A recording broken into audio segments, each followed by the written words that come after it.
નમસ્કાર દર્શક મિત્રો, આપ નિહાળી રહ્યા છો N24 ગુજરાતી। તો નજર કરીશું આજના મહત્વના સમાચાર પર।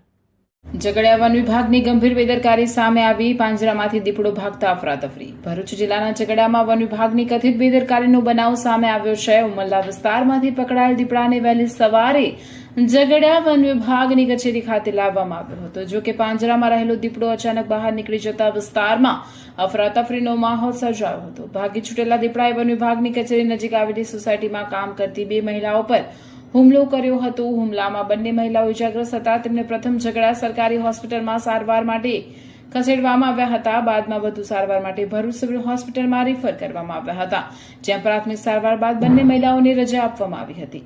દીપડો ભાગી છૂટ્યા બાદ ઝઘડિયા વન વિભાગે તેને ઝડપી પાડવા માટે સર્ચ ઓપરેશન શરૂ કર્યું છે। વન વિભાગની ટીમોને કચેરી આસપાસના વિસ્તારોમાં તૈનાત કરી દીપડાની શોધખોળ હાથ ધરવામાં આવી રહી છે।